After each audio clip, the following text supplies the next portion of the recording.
CREO midterm exam. In this exam, basically what we're going to go through and review in this video are all the steps that are involved in creating and completing the exam.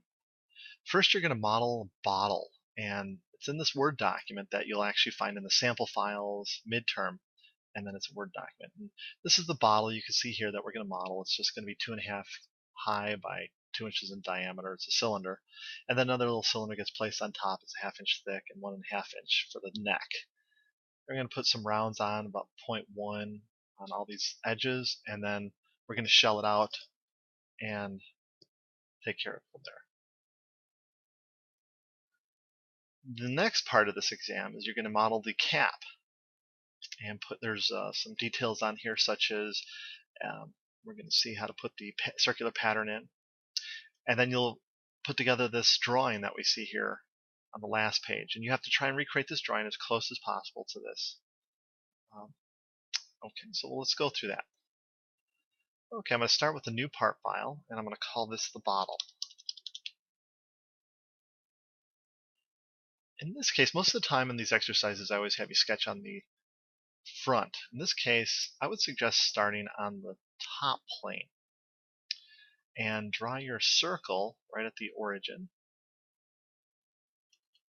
and dimension that at 2 inches.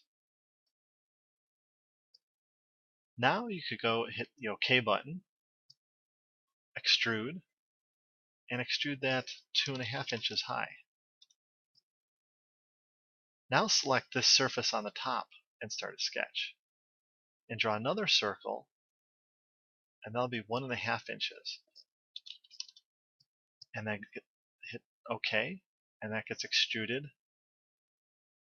In this case, it's going to be extruded 1/2 inch high. Now that that's complete, let's go to the round tool, and the rounds are going to be 0.1, and it's going to be on these 3 edges. Don't put one on the top edge, whatever you do. And at this point, let me just turn some of these things off so we can see a little bit easier, is we want to go ahead and shell it out. And up until now, we really haven't had an exercise that officially used this shell. I might have showed it a couple times, but let's go to the shell command. It's right up here. Click on shell, and you specify the wall thickness. So in this case, it's going to be 0.1.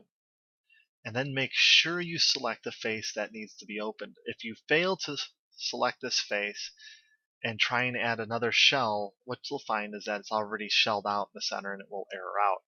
So you have one of two things to do. You could delete the shell that's in the feature tree and start over again with putting a new shell in, or just right click on the shell one and edit definition and then select the top base to remove. So we just have to select the top base to make sure we remove that first, and then hit the green check mark. Okay, now that's worth 50 points. Let's start the next part, which is the cap.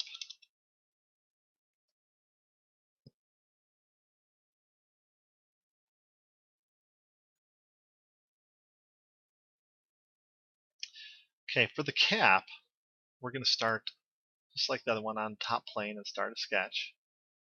And the cap is a 1.9 inch diameter, so draw that out, 1.9, and then that gets extruded, so you have to hit OK, go to extrude, it gets extruded 0.1 high. While you're still in this view, make sure if you want, just click on standard orientation or default orientation if you've rotated it. You want to identify the top right away so you don't build it upside down. So go to the rounds tool then and make sure it's set to 0.1 and click on this top edge. This will help you identify and also save you 10 points in the event that you forget to put that round on the top, but it'll help you identify what's the top and bottom easier. Now we could select this underside face and start a sketch. And the next diameter here is going to be 1.9 off the center. Or I'm sorry, 1.8, not 1.9, 1.8. So it's a little bit smaller. Hit OK. Go to extrude, and it gets extruded 0.5. Do not try and draw in the center circle, 1.5, until it's extruded. It cannot be in the same sketch because they're different thicknesses. So now you can select that bottom surface, start a new sketch, and go to the circle tool and draw on the 1.5-inch diameter. And hit OK, extrude, flip the arrow here by clicking on it, and it's only going to go 0.4 deep. And make sure you select Remove Material and hit Apply. At this point, you're just looking to put in the ribs, and this is where many students stop because they can't remember how to put the circular pattern in. Remember, this is only worth 50 points, this one part, and that is only 20 points of the 50. So if you can't remember how to put the circular pattern in, move on to the assembly. You still could finish it even though you don't have the ribs on it. So don't stop at that point. Go to Sketch and select this backside face. And now we're going to go to the AB and go to Bottom. And now take the Circle tool and align it on this edge. Now you'll see that it's kind of challenging. You can't really lock it into that. So I'm going to middle click a couple times to get out of it. This is where we could use our References tool. If you click on References, you can now select the edges on the top and bottom circle. Hit Close, and now try and put your circle in. You should be able to snap to that quadrant there, and then snap this and get a little T that's to the left of the pointer. The T indicates tangency. This way, you don't have to put the dimension in later. If you didn't get the T, then you'd have to go to normal and put in the dimension of 1 inch, or I'm sorry, 0.1. All right, actually, you wouldn't have to put that in. It would come in up automatically. But regardless, next part is we're going to hit OK, go to Extrude, flip the arrow, and instead of putting in 0.5, you could just put it up to the next surface. You could select that and hit the green check mark. Now we can pattern this. But before we pattern, let's go ahead and turn on your axis display and select the Extrude 4 from the feature tree, or you could click on the surface here, either one. Go to Pattern, and instead of Dimension, hit the little arrow to the right of it and find Axis. Make sure you select the axis in the center. Remember, if that's not there, you could go up here and turn it on, Axis Display. Now we need 50 instances, and so we need to have them split up around the outer perimeter. So you can type in 360 divided by 50 and hit Enter. It'll give you the 7.2. Go ahead and hit the green check mark to apply. And now you could go back and turn off the axis display if you don't want to see that. And that's worth 50 points. Move on to the assembly next. Click on New, Assembly. I'm going to call it the med_bottle. Hit OK.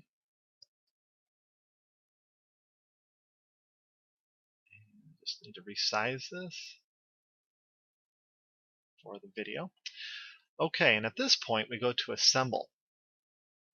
And if you're looking for your parts, go to In Session unless you saved them already. But if you go to In Session, it will find them both there. We have the bottle, which we want to bring in first, so hit Open.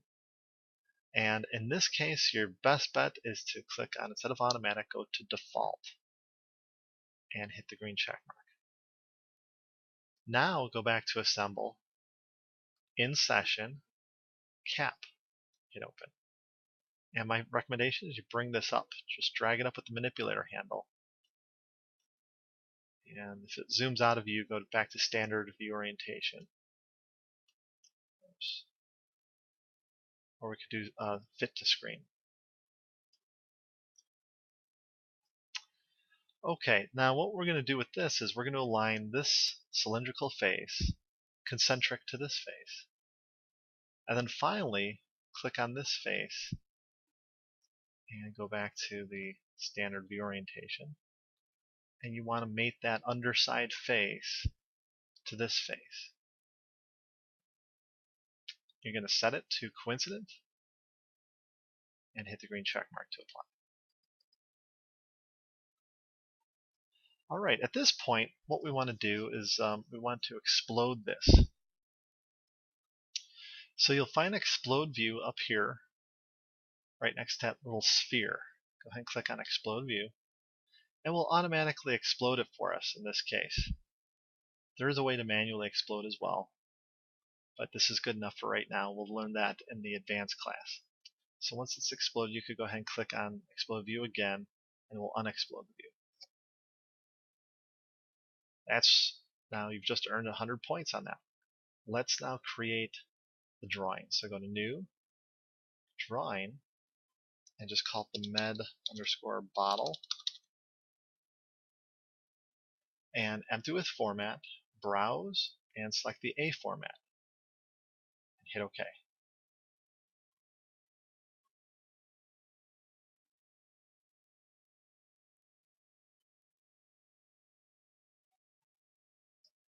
Now at this point, we're going to go ahead and insert the model views. So you could go to General, just hit OK, left click where you want to drop this view, and we're going to go with the front view here. And just hit OK. Oh, actually, yes, we can hit OK at that point. Now if you want down here to change the scale, you can click on Scale. Actually, if you double click, it comes up here. Let's change that to 0.75. Make it a little bit larger. Okay. We could also go up to the View bar and under Display Style, click on No Hidden. And then if you zoom out, it will refresh the screen.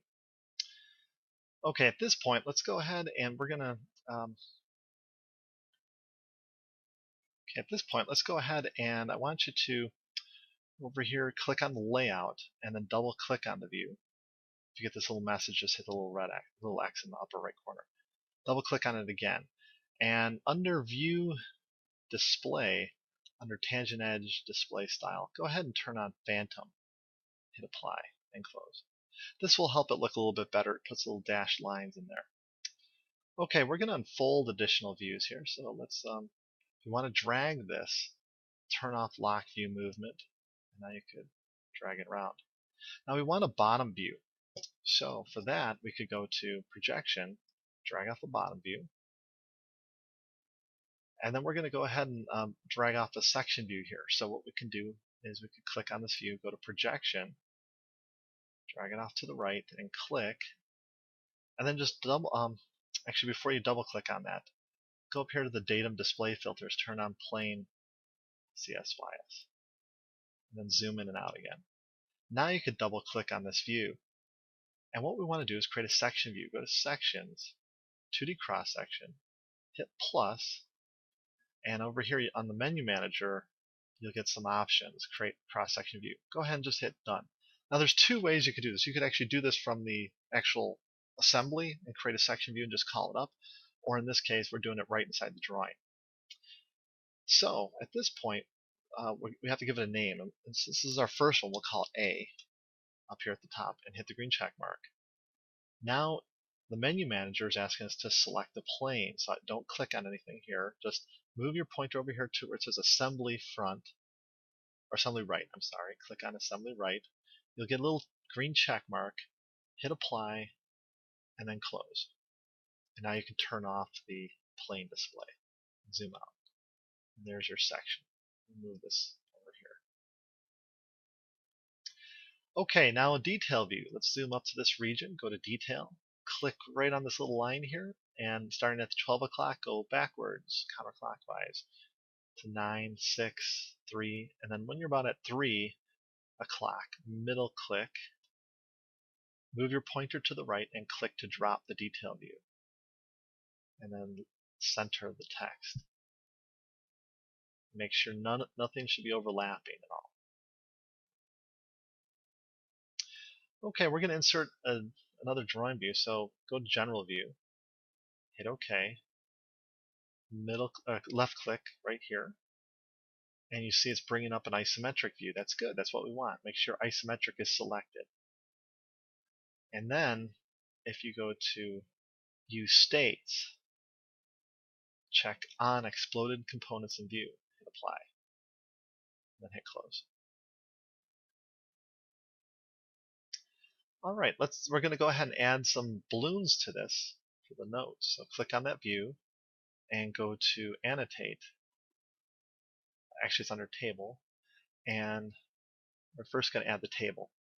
So we're going to go ahead and click on Table from File, and where you want to find this table will be in your flash drive, or you could go to the W Drive CAD classes, Sakura, CREO, CAD 105. And inside the CAD 105 folder, find it here, find sample files, and then find the midterm or the final, either one. They have the same table. Oops. In this case, not finding the. Okay, in this case, I had to go back to the sample files. Apparently, I didn't have it in the midterm, so just go to the final folder, and you'll find BOM table, and hit open. Okay, unfortunately I can't do it here because I don't have the right version to apply that, but at school you should be able to go ahead and retrieve that, and it will bring up the file for our bill of materials, and then it would just drop in the lower left hand corner.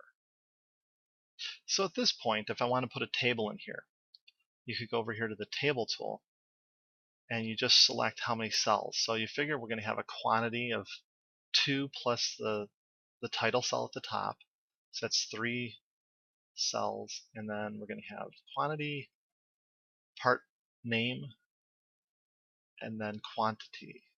Actually, part number, part name, and quantity. So there's a total of 3 cells, 3 and 3. So click on that, and then just click up here to drop it. And now you can just double click in each cell, and this number, and this one is going to be part number. Okay, double click in this cell, and this is going to be the name,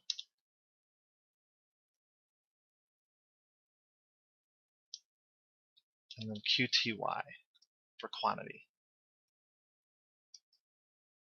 If we want, we could actually change this to part name.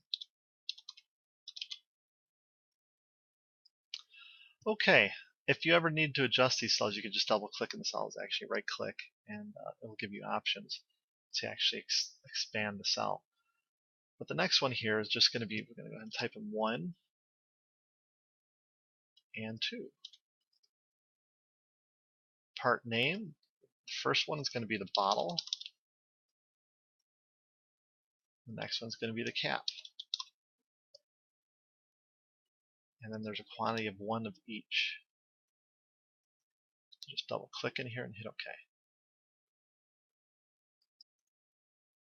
Okay, for the balloons then, since we're adding them in manually, click on the annotations button there, and you'll find balloon note. Go ahead and select that. And over on the right you have the manager. And we do want with the leader, and just leave the rest of them as default. Hit make note, and click on the edge. And over here you get an option, hit OK. And then middle click where you want to drop it, and type in this case, this is for the cap, which is part number 2. Type in 2 and hit the green check mark. Hit it 2 times. And then the menu manager that's up in the upper right here, we could go ahead and do the same thing. Make note, select this edge here, middle click, and that will be part 1. Hit the green check mark 2 times, and then hit done and return on the menu manager. Now you can click on these notes and just drag them and relocate them.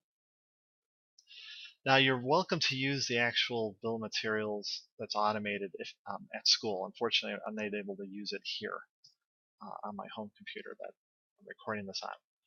But let's go ahead and finish this off with a note. And you click on the note tool, and then you hit make note. Click right in this cell here where you want to drop your note, and then proceed to type in your name. Hit the green check mark 2 times, and hit done and return. Okay, an additional thing I'd like to do here is put a center mark on this view. Go ahead and go to Show Annotations and select from the Show Annotations option this little Datum tab, and then click on this view, and it will show the center mark. just click on the center mark itself to activate it, or hit this green check mark and hit apply. And then you can hit cancel to close out of it. At this point, we're ready to print. So to print this out, go to File, Print, and let's hit Print Settings/Preview. Just make sure it looks good, and go ahead and hit Print. And select the default printer, which will be the LJ5200 ATC208. Hit OK. And that should be it. Turn it in. That ends midterm.